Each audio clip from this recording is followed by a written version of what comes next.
गुरुर्ब्रह्मा गुरुर्विष्णुर् गुरुर्ब्रह्मा गुरुर्विष्णुर् गुरुर्देवो महेश्वरः गुरुर्देवो महेश्वरः गुरुसाक्षात् परब्रह्म गुरुर्साक्षात् परब्रह्म तस्मै श्री गुरवे नमः तस्मै श्री गुरवे नमः। ॐ नमो भगवते वासुदेवाय ॐ नमो भगवते वासुदेवाय ॐ नमो भगवते वासुदेवाय ॐ नमो भगवते वासुदेवाय ॐ नमो भगवते वासुदेवाय वासुदेवाय वासुदेवाय। प्रेम से बोलो श्री कृष्ण भगवान की जय, भोलेनाथ भंडारी की जय। प्रेम से बोलो श्री कृष्ण भगवान की जय। प्यारे मित्रों, श्री हरि सचित्र श्री भागवत सुधा सागर सुख सागर भगवान वेद व्यास कृत श्रीमद् भागवत 12 स्कंदों की सरल हिंदी व्याख्या श्लोक सहित प्रस्तुति की जा रही है।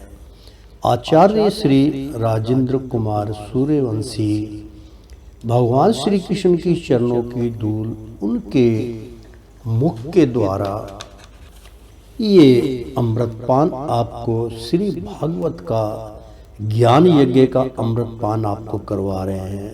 तो मित्रों, लेना मत भूल, इस प्रसाद को ग्रहण करना मत भूलिए। तो एक बार बोल दो ना, राधे राधे। प्रेम से बोलो श्री कृष्ण भगवान की जय। मित्रों, श्रीमद् भागवत का 10वें स्कंद का 29वां अध्याय हम प्रारंभ करने जा रहे हैं। 28वें अध्याय बहुत महत्वपूर्ण अध्याय था। उस दिव्य भगवत स्वरूप लोक को देखकर नंद आदि गोप परमानंद में मगन हो गए। वहाँ उन्होंने देखा कि सारे वेद मूर्तिमान होकर भगवान श्री कृष्ण की स्तुति कर रहे हैं। यह देखकर वे सब के सब परम विस्मित हो गए। तो प्रेम से बोलो श्री कृष्ण भगवान की जय। तो मित्रों, यहाँ तक 28वें अध्याय में आपको कथा का आनंद दिया था।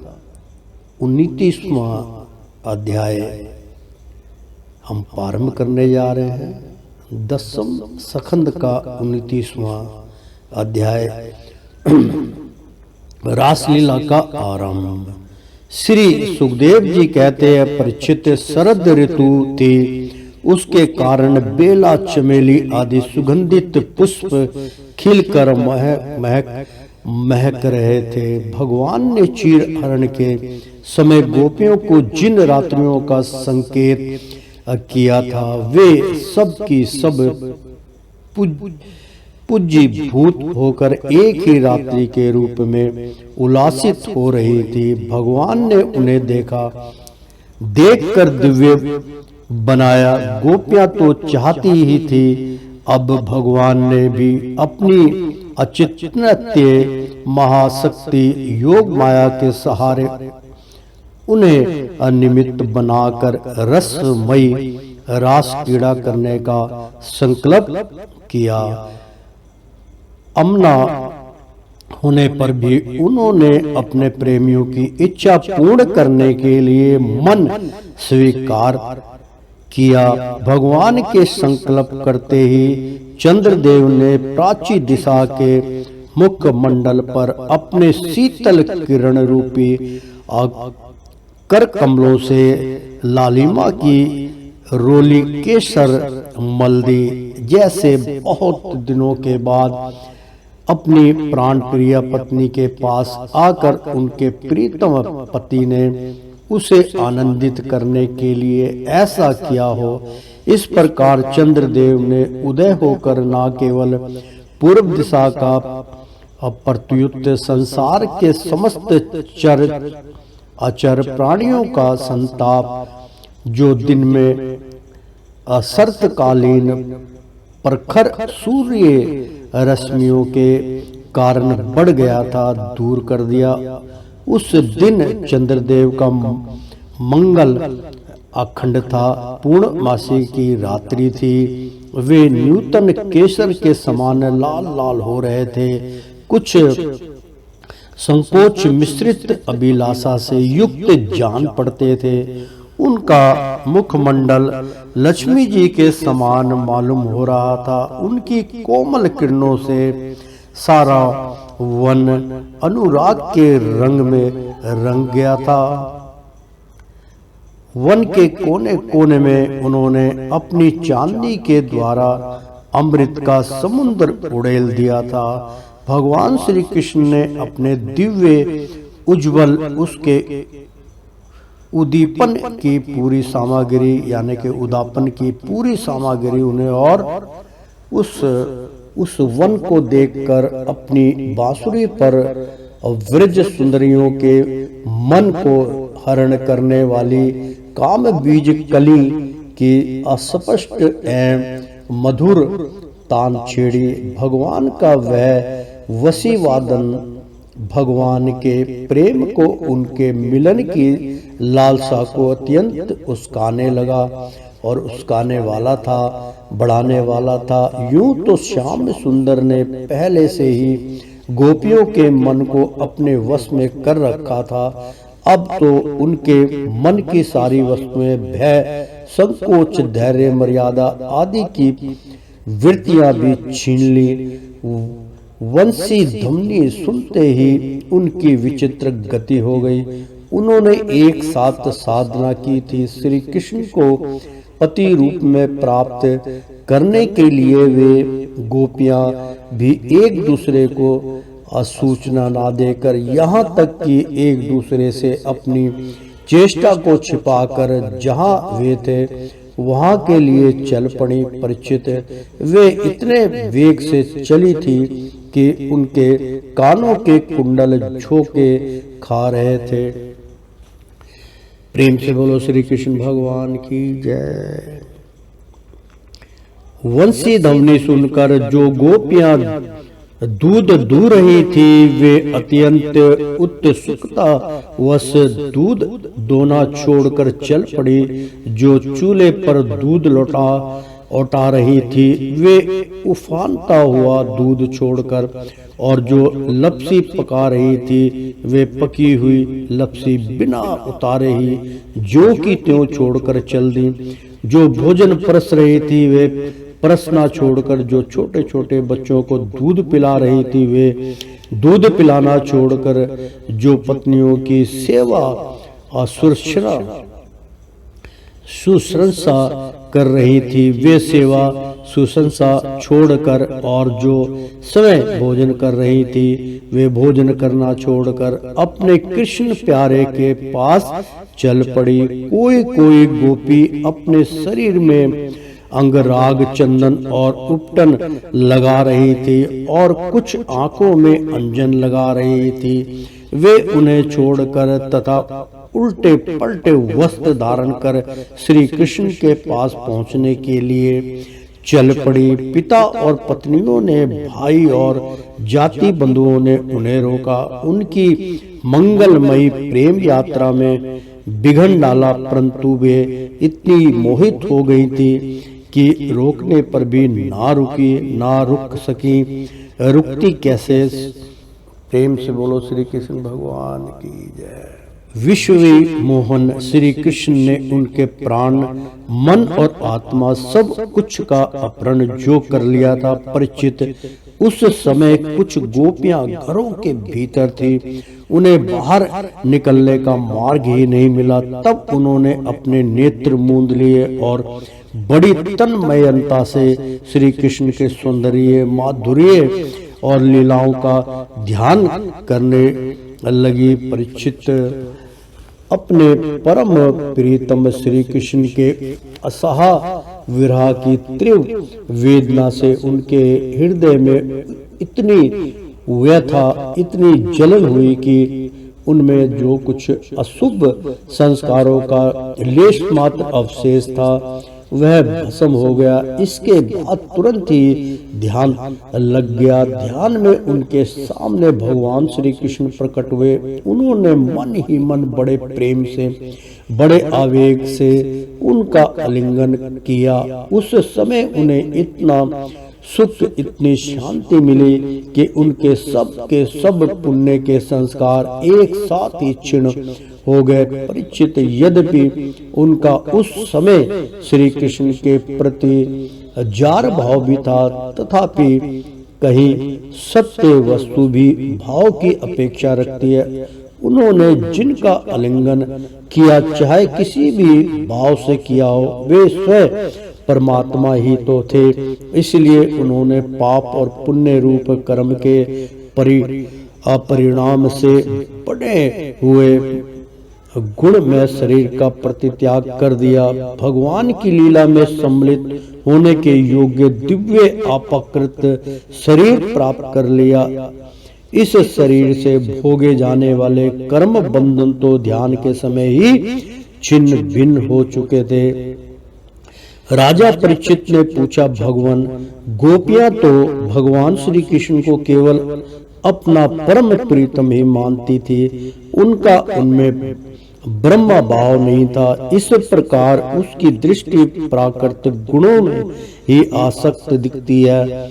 ऐसी स्थिति में उनके लिए गुणों के प्रवाह रूप इस संसार की निवृत्ति कैसे संभव हुई? श्री सुखदेव जी ने कहा, परीक्षित, मैं तुमसे पहले ही कह चुका हूँ कि चेदीराज शिशुपाल भगवान ने प्रति द्वेष भाव रखने पर भी अपने प्राकृत शरीर को छोड़कर अपाकृत शरीर से उनका पार्षद हो गया।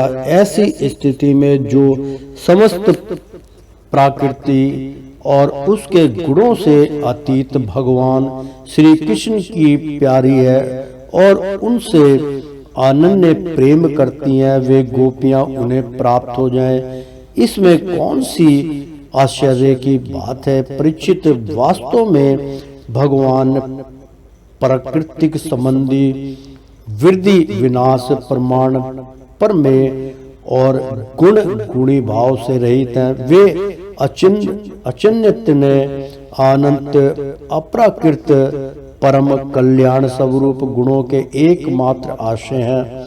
उन्होंने यह जो अपने को तथा अपनी लीला को प्रकट किया है, उसका प्रयोजन केवल इतना ही है कि जीव उसके सहारे अपना परम कल्याण संपादन करे। इसलिए भगवान से केवल संबंध हो जाना चाहिए। वह संबंध चाहे जैसा हो, काम का हो, क्रोध का हो या भय का हो, स्नेह नातेदारी या सौहार्द का हो, चाहे जिस भाव से भगवान में नित्य निरंतर अपनी वृत्तियां जोड़ दी जाए, वे भगवान से ही जुड़ती हैं। इसलिए वृत्तियां भगमन्य में हो जाती है और उस जीव को भगवान की ही प्राप्ति होती है। परीक्षित, तुम्हारे जैसे परम भागवत भगवान का रहस्य जानने वाले भक्त को श्री कृष्ण के संबंध में ऐसा संदेह नहीं करना चाहिए। योगेश्वर के भी इस ईश्वर अनजन्मा भगवान के लिए भी यह कोई आश्चर्य की बात है? अरे, उनके संकल्प मात्र से, बाहों के इशारे से सारे जगत का परम कल्याण हो सकता है। जब भगवान श्री कृष्ण ने देखा कि वर्ज की अनुपम विभूतियां गोपियां मेरे बिल्कुल पास आ गई हैं, तब उन्होंने अपनी विनोद भरी वाक चातुरी से उन्हें मोहित करते हुए कहा, क्यों ना हो भूत, भविष्य और वर्तमान काल के जितने वक्ता हैं, उनमें वे ही तो सर्वश्रेष्ठ हैं। प्रेम से बोलो श्री कृष्ण भगवान की जय। भगवान श्री कृष्ण ने कहा, हरि उवाच, महाभाग्यवती गोपियों, तुम्हारा स्वागत है। बतलाओ तुम्हें प्रसन्न करने के लिए मैं कौन सा काम करूं। वर्ज में तो सब कुशल मंगल है ना। कहो इस समय यहाँ आने की क्या आवश्यकता पड़ गई। सुंदरी गोपियों, रात का समय है, यह स्वयं ही बड़ा भयावह होता है और इसमें बड़े बड़े भयावह जीव जंतु इधर उधर घूमते रहते हैं। अतः तुम सब तुरंत वर्ज में लौट जाओ। रात के समय घोर जंगल में स्त्रियों को नहीं रुकना चाहिए। तुम्हें ना देखकर तुम्हारे माँ बाप, पति, पुत्र और भाई बंधु ढूंढ रहे होंगे। उन्हें भय में ना डालो। तुम लोगों ने रंग बिरंगे पुष्पों से लदे हुए इस वन की शोभा को देखा। पूर्ण चंद्रमा की कोमल रश्मियों से यह रंगा हुआ है, मानो उन्होंने अपने हाथों चित्रकारी की हो और यमुना जी के जल का स्पर्श करके बहने वाले शीतल समीर की मंद मंद गति से हिलते हुए ये वृक्षों के पत्ते तो इस वन की शोभा को और भी बढ़ा रहे हैं। परंतु अब तो तुम लोगों ने यह सब कुछ देख लिया। हे सतियों, अब देर मत करो, शीघ्र से शीघ्र वर्ज में लौट जाओ। अपने पतियों की सेवा शुश्रूषा करो। देखो तुम्हारे घर के नन्हे नन्हे बच्चे और गौओं के बछड़े रो रंभा रहे हैं, उन्हें दूध पिलाओ, गौएं दुहो। अथवा यदि मेरे प्रेम से परवश होकर तुम लोग यहाँ आए हो तो इसमें कोई अनुचित बात नहीं है।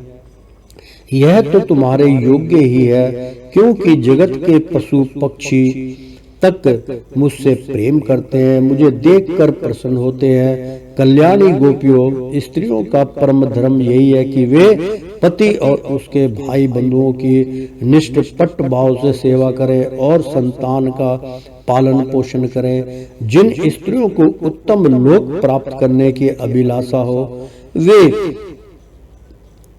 पातकी को छोड़कर और किसी भी प्रकार के पति का प्रतित्याग ना करे, भले ही वह बुरे स्वभाव वाला क्यों ना हो, भाग्यहीन, वृद्ध, मूर्ख, रोगी या निर्धन ही क्यों ना हो। कुलीन स्त्रियों के लिए जार पुरुष की सेवा सब तरह से निंदनीय ही है। इससे उनका परलोक बिगड़ता है, स्वर्ग नहीं मिलता, इस लोक में अपयश होता है। यह कुक्रम स्वयं तो अत्यंत तुच्छ क्षणिक है ही, इसमें प्रत्यक्ष वर्तमान में भी कष्ट ही कष्ट है। मोक्ष आदि की तो बात ही कौन करे, यह साक्षात परम भय नरक आदि का हेतु है।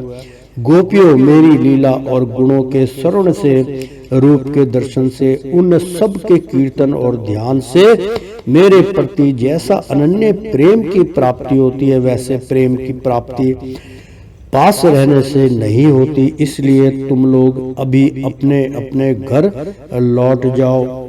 श्री सुखदेव जी कहते हैं, परीक्षित, भगवान श्री कृष्ण का यह अप्रिय भाषण सुनकर गोपियां उदास खिन्न हो गई, उनकी आशा टूट गई। वे चिंता के अथाह एवं अपार समुद्र में डूबने उतरने लगी। उनके बिमाफल पके हुए कुंदरू के समान लाल लाल अधर शोक के कारण चलने वाली लंबी और गर्म सांस से खूब सूख गए। उन्होंने अपने मुंह नीचे की ओर लटका लिए, वे पैर के नखों से धरती कूदने लगी। नेत्रों से दुख के आंसू बह बहकर काजल के साथ वक्ष सतल पर पहुंचने और वहीं लगी हुई केसर को धोने लगी। उनका हृदय दुख से इतना भर गया कि वे कुछ बोल ना सकी। तो प्रेम से बोलो श्री कृष्ण भगवान की जय। मित्रों, यहाँ बहुत सुंदर प्रसंग है, थोड़ा सा मैं व्याख्या करके आपको बतलाता हूँ। श्री सुखदेव जी कहते हैं, परीक्षित, भगवान श्री कृष्ण का यह अप्रिय भाषण यानी कि सबसे पृथक अलग ही ये भाषण सुनकर गोपियां उदास खिन्न हो गईं। मतलब गोपियों की जो मन की आस थी टूट गई, तो उनकी आशा टूट गई। वे चिंता के अथाह एवं अपार समुद्र में डूबने उतरने लगी। मतलब जो उनका मन था, हृदय था, वो कभी ऊपर कभी नीचे, कभी गम में डूब रही थी, कभी खुशी प्रकट कर रही थी। ये क्या हुआ? तो उनके बिंबा फल पके हुए कुंदरू यानी कि जो उनके दिमाग में जो चल रहा था वो कुंदरू, एक मित्रों जिसकी सब्जी बनती है उसको कुंदरू बोलते हैं। पकने के बाद उसका रंग जो है अंदर से लाल हो जाता है, क्रोध से भी होता है, वैसे भी। तो पके हुए कुंदरू के समान लाल लाल, देखो आ गया ना, कि लाल लाल अधर शोक के कारण चलने वाली लंबी और गर्म सांस से सूख गई। यानी कि बहुत क्रोधित में और गमहीन होकर सांस ऊपर नीचे चलने लगी उनकी, और उन्होंने अपने मुंह नीचे की ओर लटका लिए। ये प्रसंग बड़ा अच्छा था मित्रों। मुंह जो थे नीचे की ओर लटका लिए। इस पर दो जो है इसके 2 महीने निकलते हैं कि लटका लिए। जैसे कई बार अगर कोई बड़ा आदमी या कोई समझदार आदमी या उसका पति या कोई उसका प्रेमी अब उसको ये बोल दे कि भाई नहीं, आप अब अपने घर जाइए, आपको यहाँ पे नहीं आना चाहिए, तो उस वक्त उस स्त्री के ऊपर क्या बीतती है उसकी यहाँ पे व्याख्या की गई है मित्रों। उन्होंने अपने मुंह नीचे की ओर लटका लिए। मतलब एक जैसे ठेस पहुंच जाती ना, चाहे शर्मिंदगी समझ लीजिए, चाहे लज्जा के मारे समझ लीजिए, चाहे उनका दिल टूट गया तो वो सिर जो है उसका नीचे झुक गया। वे पैरों के नखूनों से धरती कुरेदने लगी। आपने देखा होगा जब कई बार जो है कि अब मैं क्या करूं, मैं ऐसा नहीं चाहती थी, तो नखून से वो जमीन को कुरेदने लगती है, तो वो अपने मन की इच्छा जो है उसको प्रकट करती है मित्रों। तो वे पैरों के नखून से धरती कुरेदने लगी। नेत्रों से दुख के आंसू बह बहकर काजल के साथ वक्ष स्थल पर पहुंचने और वहां लगी हुई केसर को धोने लगे। उनका हृदय दुख से इतना भर गया कि वे कुछ बोल ना सके। प्रेम से बोलो श्री कृष्ण भगवान की जय। चुपचाप खड़ी रह गई। गोपियों ने अपने प्यारे श्याम सुंदर के लिए सारी कामनाएं, सारे भोग छोड़ दिए थे। श्री कृष्ण में उनका अत्यंत अनुराग, परम प्रेम था। जब उन्होंने अपने प्रीतम श्री कृष्ण की यह निष्ठुरता से भरी बात सुनी तो बड़ी ही अप्रिय सी मालूम हो रही थी। तब उन्हें बड़ा दुख हुआ। आंखें रोते रोते लाल हो गई, आंसुओं के मारे रुंध गई। उन्होंने धीरज धारण करके अपनी आंखों के आंसू पोंछे और फिर प्रणय कोप के कारण वे गदगद वाणी से कहने लगी। मतलब जब किसी का दिल टूटता है ना, तो वो किस प्रकार से मतलब भगवान को भी दोषी ठहराते हैं। हम भी कई बार करते हैं, भगवान से रुष्ट हो जाते हैं, आपने ये नहीं करा, आपने दर्शन दिए, तो कई बार ये चलता है। इसी को प्रेम बोलते हैं मित्रों। तो प्रणय कोप के कारण वे गदगद वाणी से कहने लगे। गोपियों ने कहा, प्यारे श्री कृष्ण, तुम घट घट व्यापी हो, हमारे हृदय की बात जानते हो। तुम्हें इस प्रकार निष्ठुरता भरे वचन नहीं कहने चाहिए। हम सब कुछ छोड़कर केवल तुम्हारे चरणों में ही प्रेम करती हैं। इसमें संदेह नहीं कि तुम स्वतंत्र और हठीले हो, तुम पर हमारा कोई वश नहीं है। फिर भी तुम अपनी ओर से जैसे आदि पुरुष भगवान नारायण कृपा करके अपने मुमुक्षु भक्तों से प्रेम करते हैं, वैसे ही हमें स्वीकार कर लो, हमारा त्याग मत करो। प्यारे श्याम सुंदर, तुम सब धर्मों का रहस्य जानते हो। तुम्हारा यह कहना है कि अपने पति, पुत्र और भाई बंधुओं की सेवा करना ही स्त्रियों का स्वर्ग धर्म है। अक्षरश ठीक है, परंतु इस उपदेश के अनुसार हमें तुम्हारी ही सेवा करनी चाहिए, क्योंकि तुम ही सब उपदेशों के पद चरम लक्ष्य हो, साक्षात भगवान हो। तुम ही समस्त शरीर धारियों के सुहद हो, आत्मा और परमात्मा प्रीतम हो, आत्मज्ञान में निपुण महापुरुष तुमसे ही प्रेम करते हैं, क्योंकि तुम नित्य प्रिय एवं अपने ही आत्मा हो। अनित्य एवं दुखद पति पुत्र आदि से क्या प्रयोजन है परमेश्वर, इसलिए हम पर प्रसन्न हो, कृपा करके और हम पे संपूर्ण कृपा करो। कमल नयन चिरकाल से तुम्हारे प्रति पाली पोसी आशा अभिलाषा की लहलाती लता का छेदन मत करो। मनमोहन, अब तक हमारा चित्त घर के काम धंधों में लगता था, इसी से हमारे हाथ भी उनमें रमे हुए। मनमोहन, अब तक हमारा चित्त घर के काम धंधों में लगा था, इसलिए हमारे हाथ भी उनमें रमे हुए थे, परंतु तुमने हमारे देखते देखते हमारा वह चित्त लूट लिया। इसमें तुम्हें कोई कठिनाई भी नहीं उठानी पड़ी। तुम तो सुख स्वरूप होना, परंतु अब तो हमारी गति मति निराली हो गई है। हमारे ये पैर तुम्हारे चरण कमलों को छोड़कर एक पग भी हटने के लिए तैयार नहीं है, नहीं हट रहे हैं। फिर हम विरज में कैसे जाएं, और यदि वहां जाए भी तो करें क्या। प्राण वल्लभ, हमारे प्यारे सखा, तुम्हारी मंद मंद मधुर मुस्कान, प्रेम भरी चितवन और मनोहर संगीत ने हमारे हृदय में तुम्हारे प्रेम और मिलन की आग धधका दी है। उसे तुम अपने अंधेरों की रसधारा से बुझा दो, नहीं तो प्रीतम हम सच कहती हैं, तुम्हारी विरह व्यथा की आग से हम अपने अपने शरीर जला देंगी और ध्यान के द्वारा तुम्हारे चरण कमलों को प्राप्त कर लेंगी और करेंगी। प्यारे कमल नयन, तुम वनवासियों के प्यारे हो और वे भी तुमसे बहुत प्रेम करते हैं, इससे प्राय तुम उन्हीं के पास रहते हो। यहाँ तक कि तुम्हारे जिन चरण कमलों की सेवा का अवसर स्वयं लक्ष्मी जी को भी कभी कभी ही मिलता है, उन्हीं चरणों का सफर समय प्राप्त हुआ जिस दिन यह सौभाग्य हमें मिला और तुमने हमें स्वीकार करके आनंदित किया।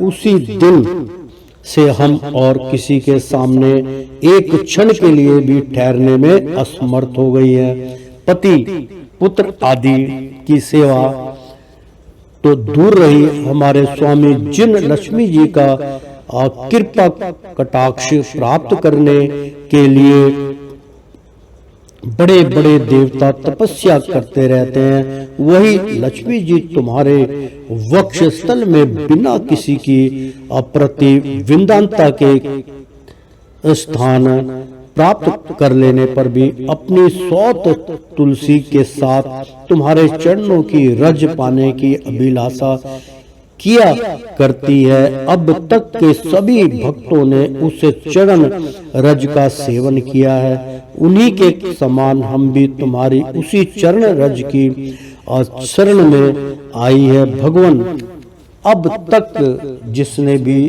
तुम्हारे चरणों की शरण ली उसके सारे कष्ट तुमने मिटा दिए। अब तुम हम पर कृपा करो, हमें भी अपने प्रसाद का भाजन बनाओ। हम तुम्हारी सेवा करने की आशा अभिलाषा से घर गांव कुटुंब सब कुछ छोड़कर तुम्हारे युगल चरणों की शरण में आई है। प्रीतम, वहां तो तुम्हारी आराधना के लिए अवकाश ही नहीं है। पुरुष भूषण पुरुषोत्तम, तुम्हारी मधुर मुस्कान और चरु चितवन ने हमारे हृदय में प्रेम की मिलन की आकांक्षा की आग धधका दी है। हमारा रोम रोम जल से जल रहा है, तुम हमें अपनी दासी के रूप में स्वीकार कर लो। हमें अपनी सेवा का अवसर दो। प्रीतम तुम्हारा सुंदर मुख कमल जिस पर घुंघराली अलके झलक रही हैं, तुम्हारे तो कमनीय कौपल जिन पर सुंदर सुंदर कुंडल अपना अत्यंत सौंदर्य बिखेर रहे हैं, तुम्हारे ये मधुर अधर जिनकी सुधा को भी जलाने वाली है, तुम्हारी यह नैन मनोहरणी चितवन जो मन मुस्कान से उल्लसित हो रही है, तुम्हारी ये दोनों भुजाएं जो शरणागतों को अभय दान देने में अत्यंत उदार है, और तुम्हारा यह वक्ष स्थल जो लक्ष्मी जी का सौंदर्य की एकमात्र देवी का नित्य क्रीड़ा स्थल है, देखकर हम सब तुम्हारी दासी हो गई है। प्यारे श्याम सुंदर तीनों लोकों में भी और ऐसी कौन सी स्त्री है जो मधुर मधुर पद और आरोह अवरोह कर्म से विविध प्रकार की मुच्छनाओं से युक्त तुम्हारी वंशी की तान सुनकर तथा इस त्रिलोक सुंदर मोहिनी मूर्ति को जो अपने एक बूंद सौंदर्य से त्रिलोक की सौंदर्य का दान करती है, जिसे देखकर गौ पक्षी वृक्ष और हरिण भी रोमांचित फूलकित हो जाते हैं, अपने नेत्रों से निहार कर आर्य मर्यादा से विचलित ना हो जाए, कुल कान और लोक लज्जा को त्याग कर तुम्हें अनुरक्त ना हो जाए। हमसे यह बात छिपी है कि जैसे भगवान नारायण देवताओं की रक्षा करते, वैसे ही तुम व्रज मंडल का भय और दुख मिटाने के लिए ही प्रकट हुए हो, और यह भी स्पष्ट ही है कि दीन दुखियों पर तुम्हारा बड़ा प्रेम, बड़ी कृपा है। प्रीतम, हम भी बड़ी दुख खिन्नी है, तुम्हारे मिलन की आकांक्षा की आग से हमारा वक्ष स्थल जल रहा है। तुम अपनी इन दासियों के वक्ष स्थल और सिर पर अपने कोमल कर कमल रखकर उन्हें अपना लो, हमें जीवन दान दो। प्रेम से बोलो श्री कृष्ण भगवान की जय। श्री सुखदेव जी कहते हैं, परीक्षित, भगवान श्री कृष्ण सनक आदि योगियों और शिव आदि योगेश्वरों के भी ईश्वर हैं। जब उन्होंने गोपियों की व्यथा और व्याकुलता से भरी वाणी सुनी, तब उनका हृदय दया से भर गया, और यद्यपि वे आत्मा राम हैं, अपने आप में ही रमण करते रहते हैं, उन्हें अपने अतिरिक्त और किसी भी ब्रह्मा वस्तु की अपेक्षा नहीं है, फिर भी उन्होंने हंसकर उनके साथ कीड़ा यानी कि खेलना प्रारंभ किए। भगवान श्री कृष्ण ने अपनी बाहुभंडी और चेष्टाएं गोपियों के अनुकूल कर दी, फिर भी वे अपने स्वरूप में जो के त्यों एक रस स्थित थे, अच्युत थे। जब वे खुलकर हंसते, तब उनके उज्जवल दांत कुंदन कली के समान जान पड़ते थे। उनकी प्रेम भरी चितवन से और उनके दर्शन के आनंद से गोपियों का मुख कमल प्रफुल्लित हो गया। वे उन्हें चारों ओर से घेर कर खड़ी हो गई। उस समय श्री कृष्ण की ऐसी शोभा हुई मानो अपनी पत्नी तारिकाओं से घिरे हुए चंद्रमा ही हो। गोपियों के सत यूथों के स्वामी भगवान श्री कृष्ण वैजयंती माला पहने वृंदावन को सौभाग्य मान करते हुए विचरण करने लगे। कभी गोपियां अपने प्रीतम श्री कृष्ण के गुण और लीलाओं का गान करती, तो कभी श्री कृष्ण गोपियों के प्रेम और सौंदर्य के गीत गाने लगते। इसके बाद भगवान श्री कृष्ण ने गोपियों के साथ यमुना जी के पावन पुनील पर, जो कपूर के समान चमकीली बालू से जगमगा रहा था, पद अर्पण किया। वह यमुना जी के तरल तरंगों के स्पर्श से शीतल और कुमुदिनी की सहज सुगंध से सुवासित वायु के द्वारा शोभित हो रहा था। उस आनंद पर्द पुलीन पर भगवान ने गोपियों के साथ क्रीड़ा की। हाथ फैलाना, आलिंगन करना, गोपियों के हाथ दबाना, उनकी चोटी, जांग, नेवी और स्तन आदि का स्पर्श करना, विनोद करना, नख शब्द करना, विनोदपूर्ण चितवन से देखना और मुस्काना, इस क्रियाओं के द्वारा गोपियों के दिव्य काम रस को परमोज्ज्वल प्रेम भाव को उत्तेजित करते हुए भगवान श्री कृष्ण उन्हें क्रीड़ा द्वारा आनंदित करने लगे। उदार शिरोमणि स्वर व्यापक भगवान श्री कृष्ण ने जब इस प्रकार गोपियों का सम्मान किया, तब गोपियों के मन में ऐसा भाव आया कि संसार की समस्त स्त्रियों में हम ही सर्वश्रेष्ठ हैं, हमारे समान और कोई नहीं है। वे कुछ मनवाती हो गई। जब भगवान ने देखा कि उन्हें तो अपने स्वाग का कुछ गर्व हो आया है और अब मान भी करने लगी हैं, तब वे उनका गर्व शांत करने के लिए तथा उनका मान दूर कर प्रसन्न करने के लिए वहीं उनके बीच में ही अंतर ध्यान हो गए।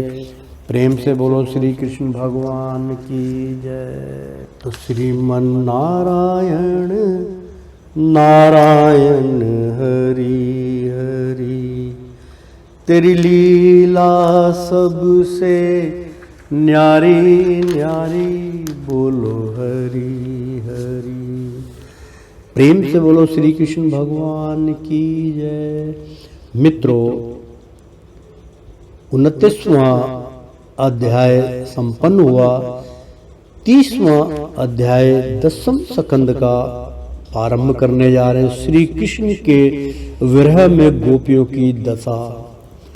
श्री सुखदेव जी कहते, परीक्षित, भगवान सहसा अंतर ध्यान हो गए। उन्हें ना देखकर ब्रज युक्तियों की वैसी ही दशा होगी जैसे युतपति गजराज के बिना हथनियों की होती है। उनका हृदय विरह की ज्वाला से चलने लगा।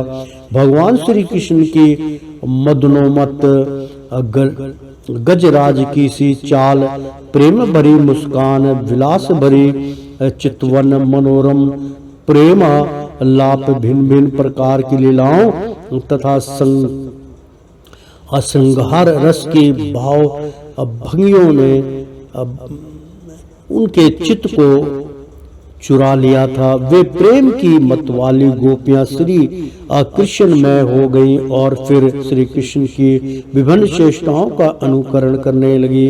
अपने प्रीतम श्री कृष्ण की चाल ढाल, हास विलास और चितवन बोलन आदि में श्री कृष्ण प्यारी गोपियां उनके समान ही बन गईं। उनके शरीर में भी वही गति मति, वही भाव भग्गी उतर आई। वे अपने को स्वर्था भूल कर श्री कृष्ण स्वरूप हो गई और उन्हीं के लीला विलास का अनुकरण करते हुए मैं श्री कृष्ण ही हूँ, इस प्रकार करने लगी और कहने लगी। वे सब परस्पर मिलकर ऊंचे स्वर से उन्हीं के गुणों का गान करने लगी और मतवाली होकर एक वन से दूसरे वन में, एक झाड़ी से दूसरी झाड़ी में जाकर श्री कृष्ण को ढूंढने लगी। परीक्षित, भगवान श्री कृष्ण कहीं दूर थोड़े ही गए थे। वे तो समस्त जड़ चेतन पदार्थों में तथा उनके भार भी आकाश के समान एक रस स्थिति ही है। वे वही थे, उन्हीं में थे, परंतु उन्हें ना देखकर गोपियां वनस्पतियों से, पेड़ पौधों से उनका पता पूछने लगी।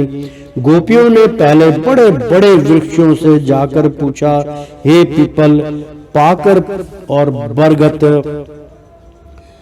नंद नंदन, श्याम सुंदर, अपनी प्रेम भरी मुस्कान और चितवन से हमारा मन चुराकर चले गए, क्या तुम लोगों ने उन्हें देखा है?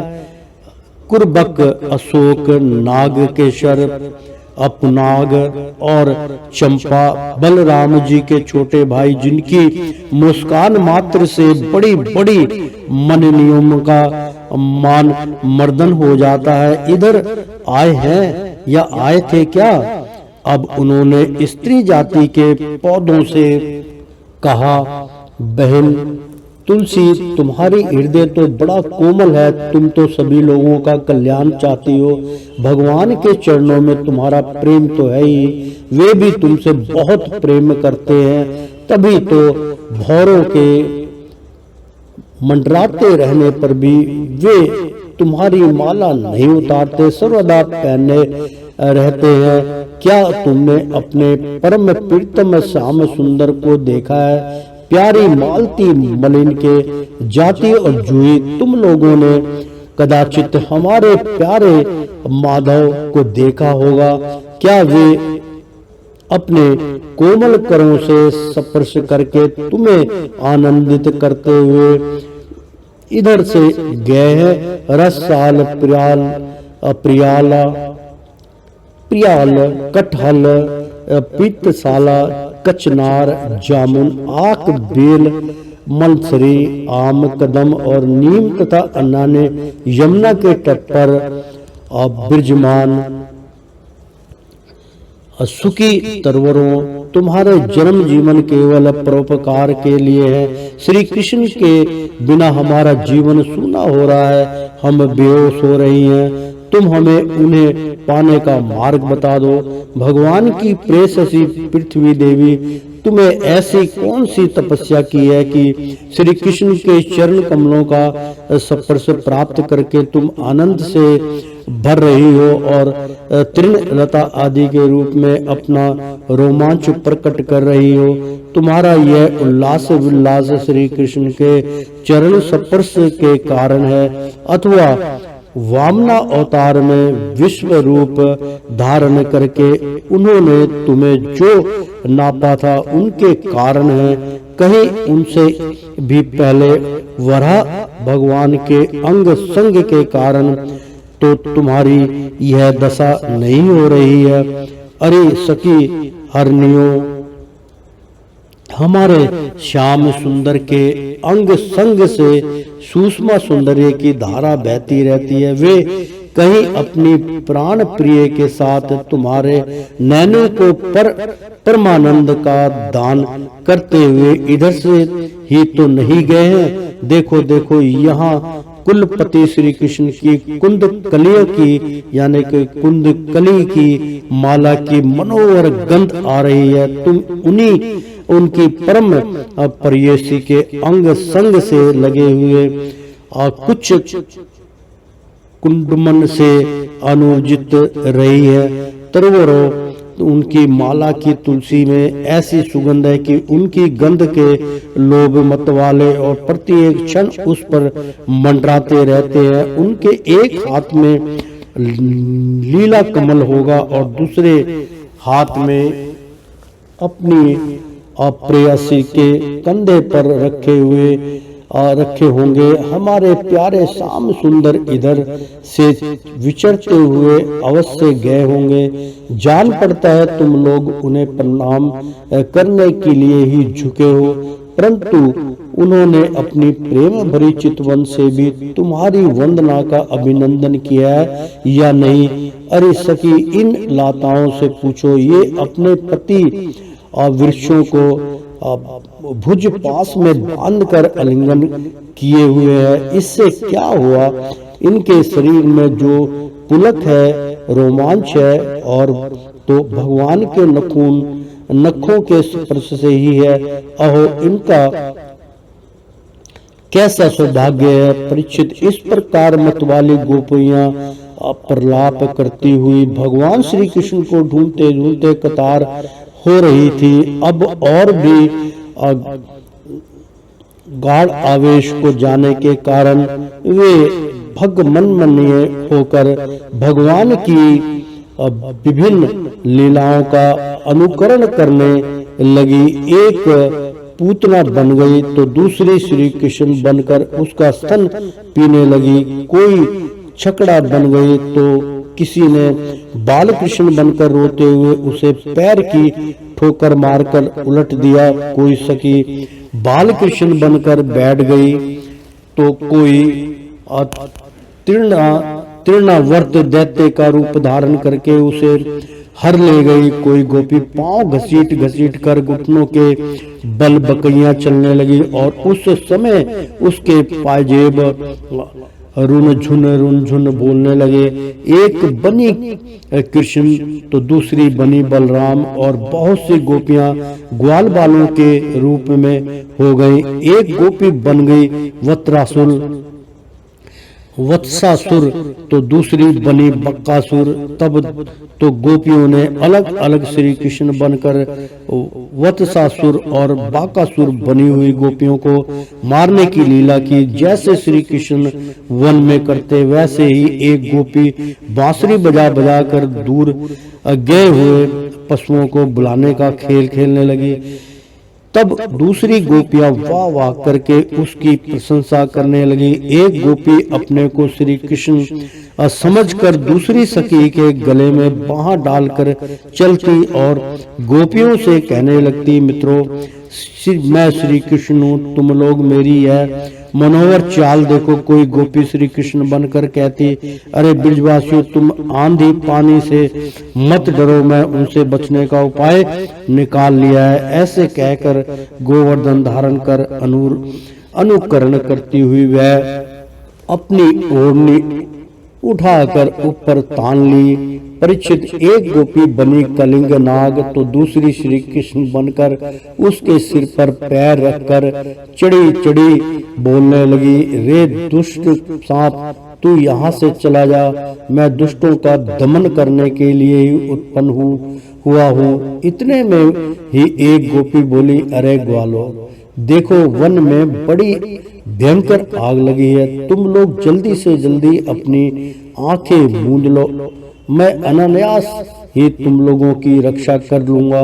एक गोपी यशोदा बनी और दूसरी बनी श्री कृष्ण। यशोदा ने फूलों की माला से श्री कृष्ण को उखल में बांध दिया। अब वह श्री कृष्ण बनी हुई सुंदरी गोपी हाथों से मुंह ढककर भय की नकल करने लगी। परीक्षित इस प्रकार लीला करते करते गोपियां विंद्रावन के वृक्ष और लता आदि से फिर भी श्री कृष्ण का पता पूछने लगी। इसी समय उन्होंने एक स्थान पर भगवान के चरण चिन्ह देखे। वे आपस में कहने लगी, अवश्य ही ये चरण चिन्ह उदार शिरोमणि नंद नंदन श्याम सुंदर के हैं, क्योंकि इनमें ध्वजा कमल ब्रज अंकुश और जौ आदि के चिन्ह स्पष्ट ही दिख रहे हैं। उन चरण चिन्हों के द्वारा वर्ज बल्लभ भगवान को ढूंढती हुई गोपियां आगे बढ़ी।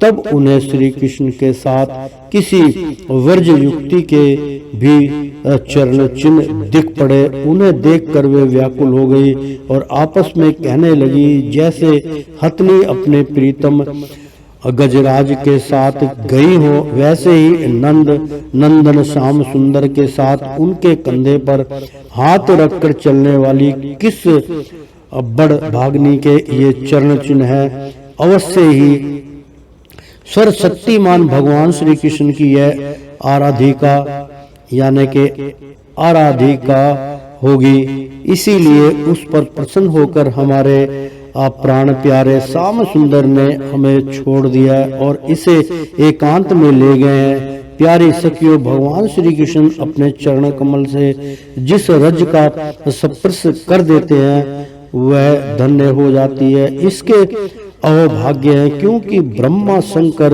और लक्ष्मी आदि भी अपने अशुभ नष्ट करने के लिए उस रज को अपने सिर पर धारण करते हैं। अरे सखी, चाहे कुछ भी हो, यह जो सखी हमारे सब श्री कृष्ण को एकांत में ले जाकर अकेले ही उनकी अधर सुधा का रस पी रही है। इस गोपी के उभरे हुए चरण चिन्ह तो हमारे हृदय में बड़ा ही क्षोभ उत्पन्न कर रहे हैं। यहाँ उस गोपी के पैर नहीं दिखाई देते। मालूम होता है यहाँ प्यारे श्याम सुंदर ने देखा होगा कि मेरी प्रेयसी के सुकुमार चरण कमलों में घास की तोड़ नोक गढ़ती होगी, इसलिए उन्होंने उसे अपने कंधे पर चढ़ा लिया होगा। सखियों, यहाँ देखो प्यारे श्री कृष्ण के चरण चिन्ह अधिक गहरे बालू में धसे हुए हैं। इससे सूचित होता है कि यहाँ वे किसी प्रकार किसी भारी वस्तु को उठाकर चले हैं, उसी के बोझ से उनके पैर जमीन में धस गए हैं। हाँ ना हो यहाँ उस कामी ने अपनी प्रियतम माँ को अवश्य कंधे पर चढ़ाया होगा। देखो देखो यहाँ परम प्रेमी वर्ज वल्लभ ने फूल चुनने के लिए अपनी प्रेयसी को नीचे उतार दिया है, और यहाँ परम प्रीतम श्री कृष्ण ने अपनी प्रेयसी के लिए फूल चुने हैं। ऊंच कर फूल तोड़ने के कारण यहाँ उनके पंजे तो धरती में गड़े हुए हैं और एड़ी का पता ही नहीं है। परम प्रेमी श्री कृष्ण ने कामी पुरुष के समान यहाँ अपनी प्रेयसी के केस संवारे हैं। देखो अपने चुने हुए फूलों को प्रेयसी की चोटी में गूंदने के लिए वे यहाँ अवश्य ही बैठे रहे होंगे। परीक्षित, भगवान श्री कृष्ण आत्मा राम है, वे अपने आप में ही संतुष्ट और पूर्ण हैं।